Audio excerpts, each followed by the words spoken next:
You're lying in bed at 2 in the morning, staring at your phone, scrolling through content you won't remember in 20 minutes. You've got 47 browser tabs open, 3 streaming services you barely watch, a calendar full of commitments you don't care about, and this persistent, nagging feeling that something fundamental is broken. Not with the world, with you. You're not hungry, you're not in danger, you have everything your grandparents would have considered a miracle, and yet you feel nothing. No drive. No purpose. Just this low-grade numbness that never quite goes away. Welcome to the most comfortable extinction event in human history. Because in 1968, a scientist built the perfect world for mice, and within 4 years, every single one of them was gone. They didn't starve, they didn't get sick, they didn't fight over resources, they simply gave up. And when you look at the data from our own species right now, the pattern is unmistakable. We're not repeating the experiment, we're living it. My name is Alex, and I've spent the last 8 years studying behavioral psychology and social collapse because I needed to understand why prosperity feels like a trap. And what I found in the archives of a 50-year-old mouse experiment explains more about our current crisis than any economist or politician will tell you. If you've ever felt like modern life is slowly draining something essential from you, make sure to hit that subscribe button and give this video a thumbs up.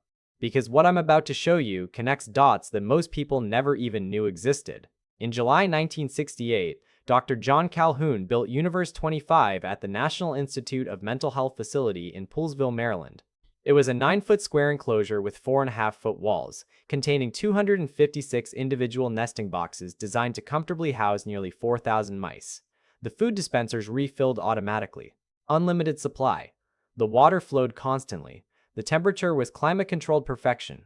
Every mouse was screened before entry to eliminate disease. No predators could enter. No mouse would ever go hungry, thirsty, or threatened. Calhoun introduced 4 breeding pairs, 8 mice total, and watched what would happen when a species was given everything it needed.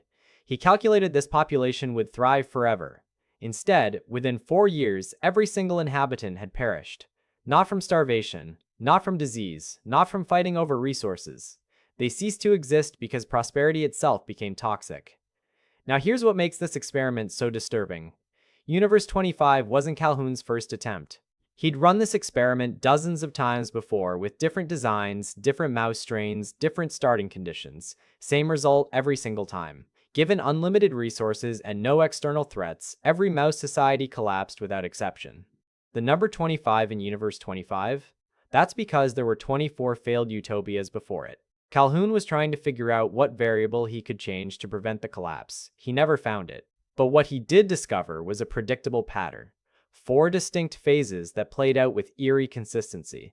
And when you understand those phases, our current moment becomes terrifyingly clear. For the first 104 days, nothing remarkable happened. The mice explored their new paradise. They established territories. They got comfortable. This is what Calhoun called the strive period. Everything functioned as evolution designed. The mice behaved like mice. They mated, raised their young, defended their space. Normal mouse society doing normal mouse things. Then the population started growing, doubling every 55 days, just as Calhoun predicted. By day 315, there were over 62,000 predict, and everything appeared to be working perfectly. The food systems handled the demand. The water flowed. The nesting boxes filled with healthy families. This was the exploitation phase. Rapid growth, abundant resources, peak prosperity. If you'd looked at Universe 25 on day 315, you'd have declared the experiment a massive success. But Calhoun wasn't just counting mice. He was watching their behavior, documenting every interaction from a loft above the enclosure for hours every single day. And around day 315, something changed. The population was still growing, but the doubling time stretched from 55 days to 45 days. The resources were still unlimited. The space was still unlimited. But something invisible had broken. The third phase is where it gets disturbing. Calhoun called it the stagnation phase. Young mice born into Universe 25 grew up in a world that was socially full. All territories claimed, all dominant positions occupied, all social roles taken. They never learned normal mouse behavior because they never had to compete for anything. And here's where the behavioral breakdown started. Some males became hyper-aggressive, forming wandering gangs of random violence. Not for food, not for mates, just violence for its own sake. Calhoun called them the aggressors. They'd attack anyone, anywhere, without provocation. Others became completely passive, withdrawing from all social contact. But the strangest group, the ones Calhoun found most fascinating, he named the beautiful ones. These mice gave up on everything. They stopped mating, they stopped fighting, they stopped socializing altogether. All they did was eat, sleep, and groom themselves obsessively for hours upon hours, upon hours, upon hours. Their coats became immaculate, hence the name, but inside, nothing. No drive, no purpose, no interest in reproduction or social connection. Calhoun called this the first death, the death of spirit, which preceded the second death, the physical one. And I need you to hold that concept because we're going to come back to it. What I'm about to show you next is the thing that took me years to fully understand. The females experience their own breakdown. Normal mother mice are fiercely protective. They'll fight to the death defending their young. But females in Universe 25 started abandoning their children mid-nursing. Some would move half their litter to safety and forget the rest. Others would start building a nest and never finish. Infant mortality skyrocketed to 90%. By day 600, the last baby was born that would survive to adulthood. The population had peaked at 2,200 mice in an enclosure built for 4,000, with unlimited food, unlimited water, no predators, no disease, and they simply stopped reproducing. Not because they couldn't. Physically, they were perfectly capable, but behaviorally, psychologically, they had given up. This was the fourth phase. Calhoun called it the death phase. Over the next few hundred days, the population slowly faded. By day 920, Universe 25 was silent, empty, a perfect world that became a perfect tomb. And Calhoun wrote in his notes, "I shall largely speak of mice, but my thoughts are on man." So let me ask you something. Does any of this sound familiar? Because when you look at the data from our own species right now, the parallels aren't subtle, they're screaming. Japan has over 1.46 million hikikomori, people who have withdrawn from society completely, living in isolation for months or years. A 2022 government survey found that 2% of Japanese aged 15 to 64 now live this way, with over 600,000 aged 40 to 64. Some of these people have been isolated for 25 years or more. They call this the 8050 problem. Parents in their 80s supporting withdrawn children in their 50s. These aren't people who lack resources. Japan is one of the wealthiest countries on earth. These are people who've looked at modern society and decided the game isn't worth playing. Sound like the beautiful ones yet? In China, the Tangping movement exploded as young people publicly rejected the pressure to work, marry, and achieve. Tangping means lying flat, doing the absolute minimum, opting out. The Chinese government was so alarmed they ordered social media platforms to censor the content. Youth unemployment hit record highs, and the government stopped publishing the statistics because the numbers looked so bad. In America, Gallup's 2025 State of the Global Workplace report found that only 21% of employees worldwide are engaged in their work, down from 23% the year before. Another 60% are not engaged. That's what the media calls quiet quitting. And 17% are actively disengaged, meaning they're so checked out they're actually hurting their organizations. This costs the global economy an estimated $438 billion in lost productivity annually. We're not talking about people who can't find work. We're talking about people who have work and don't care. The spirit has left the building. But here's where it gets really interesting. The fertility data. Because if there's one biological imperative evolution hardwired into every species, it's reproduction. And yet, the United States fertility rate dropped to an all-time low of 1.599 children per woman in 2024, nearly 30% below the 2.1 replacement level needed to maintain population without immigration. But America looks healthy compared to East Asia. South Korea has the lowest fertility rate on the planet at 0.75 children per woman in 2024. Not a typo. Less than one child per woman. Seoul's rate is even lower at 0.58. At this trajectory, South Korea's population could halve within 40 years. The country has spent over $270 billion on incentives to promote childbirth over the past 16 years. Cash payments, free childcare, tax breaks, housing subsidies. The birth rate keeps falling. Japan hovers around 1.2. China peaked in 2022 and is now facing projected population loss of over 150 million people in coming decades, equivalent to losing half the United States. The pattern exactly matches Universe 25. The mice didn't stop reproducing because of resource scarcity. They had unlimited resources. They stopped because something else broke. Social connections. Meaning. Purpose. If you've made it this far, you're already ahead of 90% of people who'd rather not think about this. But don't stop now, because the next part is where everything clicks. Here's what most analysts miss. This isn't primarily an economic problem. The richest countries in the world have the lowest birth rates. The most educated women have the fewest children. If this were purely about money, the opposite would be true. South Korea's economic miracle preceded its fertility collapse, not the other way around. The richer we get, the fewer babies we have. Niger, one of the poorest countries on Earth, has a fertility rate of 6.8. Switzerland, one of the richest, sits at 1.5. The correlation is inverse. Prosperity reduces reproduction. Just like Universe 25. Meanwhile, the World Health Organization confirms that 1 in 6 people worldwide is affected by loneliness. Over 1 billion people. The US Surgeon General has declared loneliness a public health epidemic, comparing its health effects to smoking 15 cigarettes a day. The loneliest demographic isn't the elderly, it's teenagers. WHO data shows about 21% of 13 to 17-year-olds feel lonely, the highest rate of any age group. The generation with more ways to connect than any generation in history is the loneliest generation in history. They're surrounded by people, drowning in social media notifications, and utterly, completely alone. The beautiful ones didn't withdraw because they lacked social opportunities. They withdrew because something about their environment made authentic connection impossible. Now here's where we need to talk about what actually causes this. Because Calhoun identified the mechanism, and it's not what you think. The common interpretation of Universe 25 is that it's about overcrowding. Too many mice, not enough space. That's the trap right there. Because Universe 25 never reached its physical capacity. At peak population, it was only at 55% capacity. There was plenty of room, plenty of food, plenty of everything. The problem wasn't physical density, it was social density. Every mouse born into Universe 25 after day 315 was born into a world where every social role was already filled. There were no territories left to claim, no positions of status left to earn, no way to establish identity through achievement. These young mice grew up in a world that had no place for them. Not because of lack of physical space, but because of lack of social space. They couldn't become anything because everything had already been taken, so they became nothing. Does that feel familiar? Because I need you to think about the modern job market for a second. We tell young people to go to college, get a degree, and you'll be set. Except they graduate into an economy where entry-level positions require 3 years of experience, where housing costs have outpaced wage growth for 40 years, where the previous generation already owns everything and isn't letting go.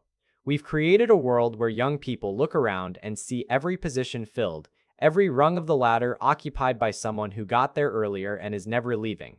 The territory is claimed, the social roles are taken, just like Universe 25. And just like the beautiful ones, they're withdrawing, not because they're lazy, not because they're entitled, but because their environment has made normal social development impossible. Calhoun ran additional experiments trying to save the beautiful ones. He took young mice from collapsed universes and placed them in new, empty environments with unlimited resources and space. Surely, given a fresh start, they'd recover. They didn't. The beautiful ones, once withdrawn, never recovered. They remained passive, asocial, and non-reproductive even in paradise. The behavioral sink, as Calhoun called it, was permanent. Once the spirit collapsed, it couldn't be revived just by changing the environment. The damage was psychological, not physical. And that's the scariest part. Because if our current trajectory matches Universe 25 and the behavioral patterns become permanent, then simply providing more resources won't fix it. You can't solve a spiritual crisis with economic policy. Now let me tie all of this together, because when you see how these pieces connect, the picture becomes clear. Calhoun identified 4 phases: strive, exploitation, stagnation, death. Where are we? Global workforce engagement is collapsing. Fertility rates in developed nations are below replacement. Loneliness is an epidemic. Youth withdrawal movements are spreading across cultures. We're deep into the stagnation phase, maybe entering the death phase. The question isn't whether we're following the pattern. We are. The question is whether we can do what the mice couldn't: break it. Here's what gives me hope, and what most doom-laden interpretations of Universe 25 completely miss. Calhoun never saw his research as a prediction of inevitable collapse. He saw it as a warning, a call to action. He spent his final years designing communities that would prevent the behavioral sink. He believed that if we understood what was happening, we could choose differently. The mice couldn't escape Universe 25. The walls were too high. They were trapped in paradise, and paradise ended them. We're not trapped. We can recognize what's happening. We can see the pattern. And unlike mice, we have the cognitive capacity to change our behavior before the collapse becomes irreversible. But here's the uncomfortable truth. Recognition isn't enough. Calhoun's work has been public since 1973. His paper, Death Squared, The Explosive Growth and Demise of a Mouse Population, was published in the Proceedings of the Royal Society of Medicine over 50 years ago. Scientists have known about this for half a century, and we've done nothing. Birth rates keep falling, loneliness keeps rising, workforce disengagement keeps climbing. Because knowing about a problem and doing something about it are completely different things. The mice didn't know they were in a behavioral sink. We do, and we're walking into it anyway. The real magic happens in your brain when you understand why. Because this isn't about individual failure, it's about environmental design. Calhoun proved that you can take genetically normal, healthy mice and destroy them simply by creating the wrong environment. It's not that the mice were weak or defective. The environment made normal behavior impossible, and the same is true for us. We're not broken. The system is broken. Social media designed to hijack your attention. Work cultures that demand constant availability. Housing markets that require 2 incomes just for a starter home. Dating apps that turn relationships into shopping. Educational systems that produce debt instead of opportunity. None of this is natural. It's all designed. And it's designed in a way that produces the exact behavioral patterns Calhoun observed. Withdrawal, aggression, apathy, collapse. The beautiful ones didn't choose to give up. Their environment gave them nothing worth striving for. And right now, millions of young people are looking at a future where they'll never own a home, never retire comfortably, never achieve the life their parents had despite being more educated and working harder. And they're making the same calculation the beautiful ones made. Why bother, if the game is rigged, if the roles are all filled, if there's no path to significance? Why participate? Why struggle? Why reproduce and bring more people into a system that has no place for them? It's not depression, it's logic. Dark, brutal, rational logic. But here's where human beings have an advantage. The mice didn't. We can change the environment. The mice were stuck in Universe 25. The walls were literal. Ours are not. We can redesign the systems. We can create new social roles. We can build communities that give people purpose. We can recognize that unlimited material comfort without meaning is not paradise, it's poison. Calhoun spent his later years designing what he called ideal cities, community structures that would prevent the behavioral sink by ensuring everyone had a social role, a purpose, a path to significance. He believed the collapse was preventable if we built our environments correctly. The question isn't whether Universe 25 predicts our future. The question is whether we're going to learn from it before it's too late. Because every data point suggests we're running out of time. South Korea's fertility rate of 0.75 means the country is functionally ending in real time. Japan's hikikomori crisis means an entire generation has withdrawn from society. America's workforce disengagement means people are showing up to jobs they don't care about, collecting paychecks for work that feels meaningless. The behavioral sink isn't coming. It's here. We're in it. The only question is how deep we're willing to go before we decide to climb out. Now let me be very clear about something. There are critics of Universe 25. Science historian Edmund Ramsden has pointed out that rats may suffer from crowding, but human beings can cope. Psychologist Jonathan Friedman conducted human crowding studies in 1975 and found no appreciable negative effects. The experiment has not been perfectly replicated, and extrapolating from mice to humans is contested. These are fair points. We're not mice. Our cognitive abilities give us tools they didn't have. But here's what the critics miss. We're not just mimicking the behavioral patterns, we're doing it voluntarily. The mice had no choice. We do. And we're choosing withdrawal, choosing not to reproduce, choosing disengagement. That makes it worse, not better. Because it means the environmental pressure is so strong, it's overriding our conscious choice. Almost there. But before I wrap up, I need to show you how all of this works together. Because the pattern isn't just playing out in one area, it's systemic. Low birth rates plus high loneliness plus workforce disengagement plus youth withdrawal movements equals a civilization in behavioral collapse. And it's happening in the countries that won the economic game. The wealthiest, most advanced, most comfortable societies in human history are the ones collapsing first. Because comfort without purpose is lethal. Prosperity without meaning is poison. The mice taught us that. We're proving it. Your future self is looking back at this moment right now. The moment you realized what's happening. The moment you understood the pattern. And the question that future version of you is asking is simple. What did you do about it? Did you recognize the behavioral sink and change course? Or did you see it coming and walk into it anyway? Because here's the thing, you can't fix global fertility rates. You can't solve South Korea's crisis or Japan's hikikomori problem. But you can fix your own environment. You can build your own purpose. You can create your own meaning. You can refuse to become one of the beautiful ones. The mice couldn't escape Universe 25. The walls were too high. They were trapped in paradise, and paradise ended them. But you're not a mouse. You're reading the warning label on the experiment while you're still in time to get out. Calhoun wrote his paper as a warning, not a prophecy. He believed we could do better.